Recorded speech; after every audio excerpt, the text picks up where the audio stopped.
ফাঁসি দিও ফাঁসি দিও ফাঁসি দিও ওকে কারাক্ত করে আসতে দিও ফাঁসি দিও ফাঁসি দিও we want justice justice justice কারাক্ত করে আসতে দিও ফাঁসি দিও ফাঁসি দিও ওকে কারাক্ত করে ফাঁসি দিও ফাঁসি দিও ফাঁসি দিও ওকে কারাক্ত করে ফাঁসি দিও ফাঁসি দিও ফাঁসি দিও কালি আমার সন্তলি আঞ্চলিক মহাবিদ্যালয়ের তৃতীয় সম্মানের ছাত্রী একজনক নুরুল ইসলামে আমাক ছাত্রীজনক হত্যা কৰিছিল।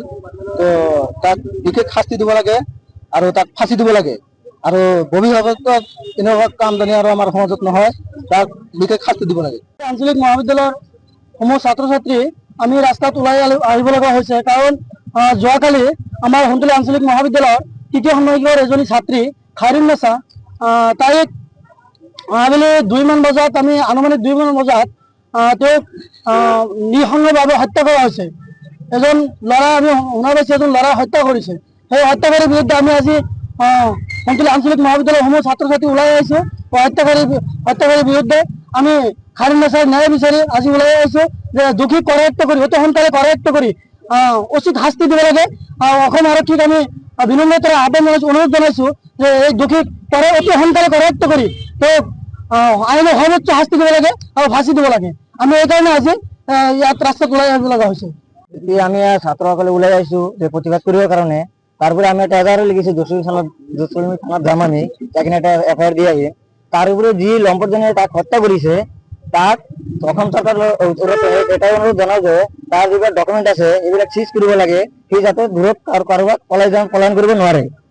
আৰু তেওঁক ধৰি এনেকুৱা শাস্তি দিব লাগে পৰৱৰ্তী সময়ত এনেকুৱা ঘটনা যাতে নহয়, সেইটো আমাক লাগে। তাৰ ন্যায় লাগে। তাক কি কৰিলে অসমবাসী হুকি হব, আমি স্টুডেন্ট হুকি হম, সেটি আমাৰ লাগে। মহাবিদ্যালয় তৃতীয় সেমিস্টাৰেৰ ছাত্ৰী হয়। খাইৰুন্নেছাক কালি নৃশংসভাৱে হত্যা কৰাৰ কাৰণে তাৰ ন্যায় বিচাৰি আমি অসম আৰক্ষী থানাৰ অফিসাৰহঁতৰ ওচৰত অনুৰোধ জনাও যে যিমান জলদি পাৰে অপৰাধীজনক ধৰি শাস্তিৰ ব্যৱস্থা কৰে। কেনেকুৱা শাস্তি দিব লাগে? ফাঁসি দিব লাগে। খাইৰুন্নেছা তোমাৰ লগত আছিল? আমাৰ লগতে পড়িছে।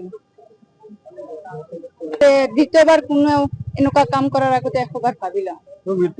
কেনেকুৱা লাগিছে এইটো ক'বলগীয়া কোনো কথা নহয় যে কেনেকুৱা লাগিছে। আমাৰ ফ্ৰেণ্ড আছিল, এক লগত পঢ়িছো, ভাল ছোৱালী আছিল, এনেকুৱা কৰি মাৰাৰ কোনো কাৰণ আমি পোৱা নাই এতিয়ালৈকে।